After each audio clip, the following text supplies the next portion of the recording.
Cyber crime Jangipur police district আজকে আপনাদের সামনে এসেছি আবার একটা নতুন টপিক নিয়ে।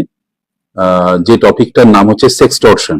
এটা নতুন টপিক নয়, টপিকটা অনেক পুরনো, পদ্ধতি চেঞ্জ হয়েছে।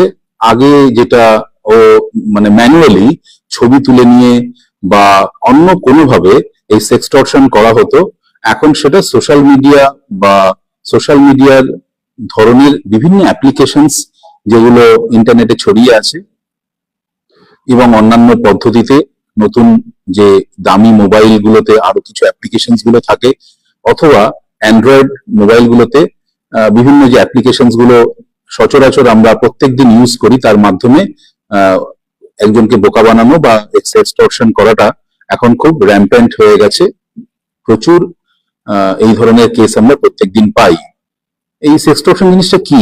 অ্যাকচুয়ালি সেক্সটর্শন জিনিসটা হচ্ছে আপনার গোপনে কেউ একটা ব্যক্তিগত প্রাইভেট মুহূর্তে ছবি তুলে রাখলো, পরবর্তীকালে সেইটা দেখিয়ে আপনাকে ব্ল্যাকমেল করতে আরম্ভ করলো। এরকম ঘটনা আমরা হামেশাই টিভি, ভিডিও, বিভিন্ন রিলস, বিভিন্ন রকমের সিনেমা, বিভিন্ন গল্পতে আমরা শুনিয়ে এসেছি। এরকম প্রচুর ঘটে সামাজিক জীবনে। এটা প্রচন্ড একটা বাজে ব্যাপার, সম্মানহানি ঘটে এবং প্রচুর রিপোর্টিং হয়। কিন্তু এটা এখন কেউ গোপন ভাবে সেখান থেকে কেউ ছবি তুলে নিল, আর হঠাৎ করে রাত্রিবেলা আপনাকে একটা আননোন ভিডিও কল চলে আসলো, ওপার থেকে কেউ একজন মহিলা এবং ছেলেদেরকে অথবা মেয়েদেরকে কোনো ছেলে বা যে কোনো ভাবে এই ধরনের একটা গল্প করতে করতে একটা রিকোয়েস্ট পাঠিয়ে দিল। তারপর আপনার অজান্তে একটা ক্যামেরা সেটিং ওপেন হয়ে গেল, অথবা আপনাকে একটা ভিডিও কল করলো, আপনি না বুঝেই অজানা সেই নম্বর থেকে একটা ভিডিও কলটাকে আপনি অ্যাকসেপ্ট করে নিলেন, ধরে নিলেন। সমস্যাটা হচ্ছে এই ধরনের আনভেরিফাইড বা নট ভেরিফাইড কলস গুলোতে আপনি যখনই ধরবেন, ভিডিও সেটিংস বা ভিডিও কল যখন ওপেন হয়ে যাবে, তখন কিন্তু এর ফ্রন্ট ক্যামেরাটা চালু হয়ে যায়। এই ধরনের ফ্রন্ট ক্যামেরা চালু হয়ে গেলে আপনি কোথায়, কিভাবে, কি অবস্থায় আছেন সেইখানকার একটা ছবি সঙ্গে সঙ্গে কিন্তু ওইটা রেকর্ড করতে আরম্ভ করে দেবে, এবং পরবর্তীকালে ওই রেকর্ডটা হয়ে যাওয়ার পরই আপনার কাছে যে যিনি প্রতারক তিনি ফোন করে বলবেন আপনার ব্যক্তিগত মুহূর্তের ছবি আপনার কাছে, আমার কাছে আছে, অথবা আপনি আমাকে অমুক দিন তমুক দিন। ব্যাপারটা হচ্ছে সবসময় যিনি অপরাধী, যার ছবিটা তুলে ফেলা হয়েছে, গোপন মুহূর্তের ছবি বা নেকেড ছবি বা এই ধরনের প্রাইভেট ছবিগুলো তুলে ফেলা হয়েছে, যার তোলা হয়েছে, তাকে সবসময় যে টাকা দিতে বলবে এরকম নয়। প্রথমে হয়তো সে বলতে পারে যে আপনি আমাকে অমুক বন্ধুর নাম্বার দিন, বা আপনার বাবার নাম্বার দিন, বা আপনার আত্মীয় স্বজনের নাম্বার দিন, বা আপনাকে একটা বলে দিল যে এই ধরনের ছবি তুলেছেন, ঠিক আছে, আপনি আপনাকে একটা অ্যাপ পাঠাচ্ছে, একটা লিঙ্ক পাঠাচ্ছে, সেই লিঙ্কটা প্রেস করুন। এতে কিরকম বিপদ সেটা হচ্ছে, আপনি যদি সেইটা ভাবলেন না যে আমার তো মান সম্মানহানি হবে, মানসিক আঘাত হবে, আপনার একটা উদ্বেগ তৈরি হবে, যে আপনি তখন তার কথা একটা যখনই শুনবেন, ও পরবর্তীকালে সেইটার উপর বেস করে আপনাদের ক্রমাগত আরো নতুন নতুন আপনার কে ও আঘাত দিতে থাকবে, যে আপনি অমুকটা দিয়েছেন, আপনি এই অ্যাপটা ইনস্টল করুন। অ্যাপটা ইনস্টল করার সঙ্গে সঙ্গে আপনার মোবাইলের কন্ট্রোল ওর হাতে চলে যাবে, তারপর সেখান থেকে আপনার অ্যাকাউন্ট থেকে টাকা তুলে নেওয়া, অথবা আপনাকে বাধ্য করা যে ছবিগুলো আমি আপনার সোশ্যাল মিডিয়াতে অন্যান্য বন্ধু বান্ধব বা যে সমস্ত লোকজন আছে তাদের মাধ্যমে ছড়িয়ে দেবো, আপনি ইমিডিয়েটলি সেগুলোকে হয় আমাকে টাকা দিন, না হলে কিন্তু আমি এগুলো ছড়িয়ে দেবো। তো সেক্সটর্শন জিনিসটা অ্যাকচুয়ালি কি? অজানা বন্ধুর থেকেই কোনো ভিডিও কল, যেখানে ওপারে যিনি থাকেন তিনি অনেক সময় দেখা যায় যে তিনি নগ্নভাবে ভিডিও কল করেন। দেখতে প্রথম ভালো লাগলো, বা এরকম যারা মনে করছেন যে হঠাৎ করে এরকম দেখে ফেললেন, আপনার কিন্তু ভিডিও কলটাও অন হয়ে থাকবে, আপনার রেকর্ডিংটাও সম্পূর্ণ হতে থাকবে। সেক্সটর্শন হচ্ছে এক ধরনের সাইবার অপরাধ, যেখানে প্রতারকরা আপনার নগ্ন ছবি বা ভিডিও ব্যবহার করে আপনার কাছে অর্থ দাবি করবে, আরো কন্টেন্ট চাইবে, এবং অনেক সময় এরকম বলে যে আপনি আপনার আরো ভিডিও কন্টেন্ট দিন, আপনি এই ধরনের আরো কিছু আপনাদের কাছ থেকে চাওয়া হবে, আপনি সেই কন্টেন্ট যখনই দেবেন আপনি আরো জড়িয়ে যাবেন। এই ধরনের হোয়াটসঅ্যাপ কল, ফেসবুকে মেসেঞ্জার বা ফেসবুকে আনওয়ান্টেড কলস, এই ধরনের ইনস্টাগ্রাম ইত্যাদি সেক্সটর্শনের ঘটনা আমাদের কাছে প্রত্যেকদিনই আসছে। তো কিভাবে ঘটছে? অজানা কোনো প্রোফাইল দিয়ে কোনো ফ্রেন্ড রিকোয়েস্ট, যেটা সবচেয়ে বেশি ডেঞ্জারাস, এটা অ্যাকসেপ্ট করবেন না। ফেসবুকে প্রোফাইল গুলোতে প্রচুর প্রোফাইল আছে যেগুলো সম্পূর্ণ ফেক।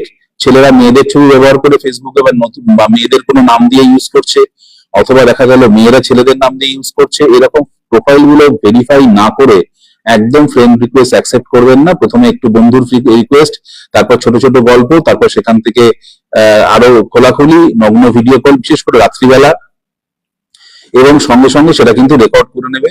তখন শুরু হয়ে যাবে ব্ল্যাকমেল।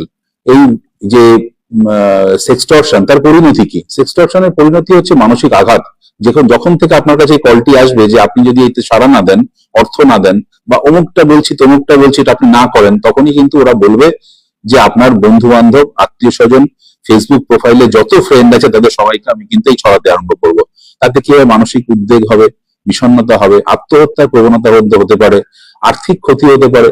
অনেক লক্ষাধিক টাকা, কোটি কোটি টাকাও হয়ে গেছে, ডিজিটাল অ্যারেস্ট হয়েছে বা ডিজিটাল অ্যারেস্টের মতো প্রতারণার শিকার হয়েছেন। এরকম বিভিন্ন রকম ভাবে প্রতারকরা একজন মানুষকে কিন্তু বোকা বানানোর চেষ্টা করে, তাতে অর্থ তার থেকে এক্সটর্ট করার জন্য। এতে সামাজিক সম্মানহানি হতে পারে।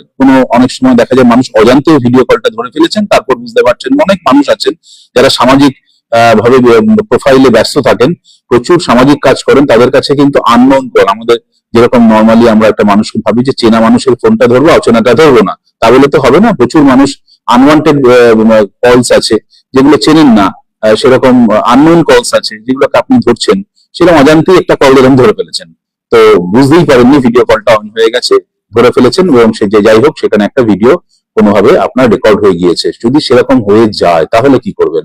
যদি এরকম হয়ে যায়, কখনোই সেটাকে লুকিয়ে চেপে রাখবেন না, তাতে কিন্তু আপনার অসুবিধা হবে, মানসিক উদ্বেগ বাড়বে, অস্থিরতা তৈরি হবে, আর আত্মহত্যার প্রবণতা তৈরি হবে। ওরা কিন্তু এটাকে ইউজ করবে। আপনি কোনোভাবেই কিন্তু প্রতারকের পাল্লায় পড়ে তাকে অর্থ দেবেন না। একবার দিলে তাকে কনস্ট্যান্টলি আপনি এক্সস্ট না হয়ে যাওয়া পর্যন্ত কিন্তু ওরা আপনাকে টাকা দিতে, এক্সটর্শন করার জন্য ক্রমাগত চাপ দিতেই থাকবে। এছাড়া আপনি কি করবেন? যদি এরকম হয়ে গিয়ে থাকে, ও যে লিঙ্কে এসেছিল, যে ধরনের স্ক্রিনশট আছে, যা যা কিছু তথ্য আপনার কাছে, সবটা কালেক্ট করুন। আপনার নিকটবর্তী সবচেয়ে কাছের যিনি বন্ধু আছেন, যদি মনে হচ্ছে পুলিশের কাছে, অ্যাডমিনিস্ট্রেশনের কাছে আপনার লজ্জা করছে, নিকটবর্তী সবচেয়ে কাছের বন্ধু, আত্মীয় স্বজনকে খুলে বলুন যে কি সমস্যাটা হয়েছে, এবং তাকে সঙ্গে করে নিয়ে নিকটবর্তী থানা অথবা সাইবার, আমাদের জঙ্গিপুর পুলিশ ডিস্ট্রিক্টের এসপি স্যারের ইনস্ট্রাকশনে প্রত্যেকটি থানাতেই একটা সাইবার ইউনিট আছে। যদি জঙ্গিপুর সাইবার পুলিশ স্টেশন আপনার আসতে অসুবিধা হয়, আপনি নিকটবর্তী থানাতেও যেতে পারেন। জঙ্গিপুর সাইবার পুলিশ যে থানা আছে, সাইবার ক্রাইম পুলিশ স্টেশন, আপনি সেখানেও আসতে পারেন, আমাদের একটা অভিযোগ দিতে পারেন, আমাদেরকে সমস্ত কিছু শেয়ার করতে পারেন, সমস্ত লিঙ্কগুলো, সমস্ত তথ্য যা যা কিছু আপনারা আমাদেরকে দেবেন, তাহলে আমরা যথাযথ আইনি ব্যবস্থা নেব। এই সেক্সটর্শনটা কিন্তু একটা সামাজিক ভয়ঙ্কর একটা রোগ, এটা দীর্ঘদিন, দিনের পর দিন বেশিভাবে ছড়িয়ে পড়ছে। ঠিক আছে? এছাড়া আপনি কি করতে পারেন? ঘরে বসেই সঙ্গে সঙ্গে, যেটা হেল্পলাইন আছে আমাদের 1930, এতে কল করে সাইবার সংক্রান্ত যে সমস্যা, আপনি সঙ্গে সঙ্গে আপনার, এটা কিন্তু খুব ইমিডিয়েট করতে হবে, ঘটনা ঘটার সঙ্গে সঙ্গে, দীর্ঘদিন ধরে চেপে রেখে তারপর করা যাবে না। কি কি করবেন না সেটা একটা ভালো করে বুঝে নিন। এটা কিন্তু অনেকেই শেয়ার করতে ভয় পান, লজ্জা পান, এবং ভাবেন যদি এই রে, ও জেনে গেল, বাড়ির লোক জেনে গেল, আমার স্ত্রী জেনে গেল, আমার মা জেনে গেল, আমার বন্ধু জেনে গেল, আমার ছেলে জেনে গেল, বা আমার সুপেরিয়র অফিসার জেনে গেল, হোয়াট এভার, যিনি এটা কিন্তু ভয় পান যে অন্যরা জেনে গেলে তাহলে কি হবে। কি কি করবেন না সেটা কিন্তু ভালো করে একটু বুঝে নিতে হবে। অপরিচিত কারো ফ্রেন্ড রিকোয়েস্ট না বুঝে শুনে একদম অ্যাকসেপ্ট করবেন না। বিশেষ করে সোশ্যাল মিডিয়া, ফেসবুকে যে সমস্ত কল বা যে সমস্ত ফ্রেন্ড রিকোয়েস্ট গুলো, সেগুলো একটু ভেরিফাই না করে একদম করা যাবে না। অপরিচিত কারোর সাথে ভিডিও কল করবেন না। বিশেষ করে রাতে যখন আপনি একা থাকেন, ভিডিও কল একেবারেই করা ঠিক নয়। মানে আননোন কলারের সাথে ভিডিও কল একেবারেই ঠিক হবে না। কোনোভাবে টাকা দেবেন না, কোনোভাবে ব্ল্যাকমেলারকে অর্থ প্রদান করবেন না, ওর পাঠানো কোনো অ্যাপ ইনস্টল করবেন না, কোনো লিঙ্ক প্রেস করবেন না, এবং যা যা বলছে সেগুলোই করবেন না।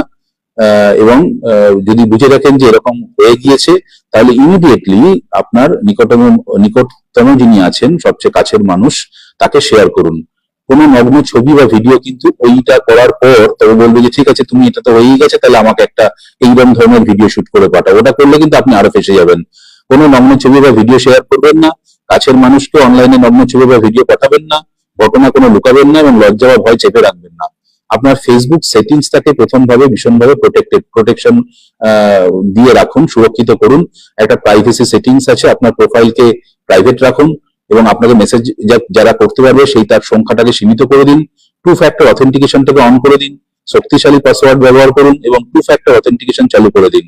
মেসেজের যে রিকোয়েস্ট, অপরিচিত ব্যক্তির যে মেসেজ রিকোয়েস্ট, সেটা সরাসরি হিডেন ফোল্ডারে চলে যাবে, এই সেটিংটাকে অন করে দিন। এছাড়া সেক্সটর্শনের শিকার যদি আপনি হন, তাহলে এটা কিন্তু আপনার কোনো দোষ নয়, এটা একটা সামাজিক অপরাধও নয়, এটা অ্যাকচুয়ালি এটা প্রতারকদের একটা জাল, এটা একটা হাতিয়ার, যাতে আপনি ডিজিটাল অ্যারেস্ট বলুন, সেক্সটর্শন বলুন, বা আরো বিভিন্ন পদ্ধতিতে এই যারা সাইবার প্রতারক আছে তারা মানুষকে বোকা বানিয়ে অর্থ এক্সটর্ট করার এটা একটা পদ্ধতি। এটা আপনার কোনো এর মধ্যে দোষ নেই। আপনি অনেক সময় না বুঝে শুনে শিকার হয়ে যেতে পারেন। সাহায্য পাওয়ার জন্য আপনি সম্পূর্ণভাবে আইনি সাহায্য পাওয়ার অধিকার আপনার আছে। সঠিক পদক্ষেপ নিয়ে আপনি এই পরিস্থিতি থেকে বেরিয়ে আসতে পারবেন। সবচেয়ে গুরুত্বপূর্ণ বিষয় হচ্ছে দ্রুত কারো সাহায্য নেওয়া, এটা চেপে রাখবেন না। আমরা অনেক এরকম পাই, এসে মানুষ বলেন যে ভুল হয়ে গেছে, একটু আগে আসা আমার উচিত ছিল, বা আমি এতগুলো অর্থ দিয়ে ফেলেছি তারপর বুঝতে পেরেছি। এরকম বহু ঘটনা আমরা প্রত্যেকদিন পাই।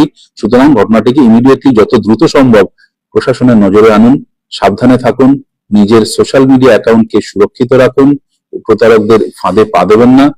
আর আগামী দিনে সেক্সটর্শন বা সোশ্যাল মিডিয়া বিভিন্ন রকমের ব্যবহার থেকে নিজেকে এবং আপনার পরিবারকে, আপনার বন্ধু বান্ধব সবাইকেই বিভিন্ন রকম এই ধরনের প্রতারকদের ফাঁদের থেকে আপনাকে সুরক্ষিত রাখতে হবে। নিজে সুরক্ষিত থাকুন। সোশ্যাল মিডিয়া ইউজ করার আগে আপনার পাসওয়ার্ড, আপনার টু ফ্যাক্টর অথেন্টিকেশন, আপনার যে সমস্ত অ্যাকাউন্টগুলো ডিটেলস আছে সমস্ত কিছুকে আপনি প্রাইভেট করে নিন। আর আইনি সহযোগিতা আপনি পাবেন, দ্রুত শেয়ার করুন, আমাদেরকে জানান। ধন্যবাদ।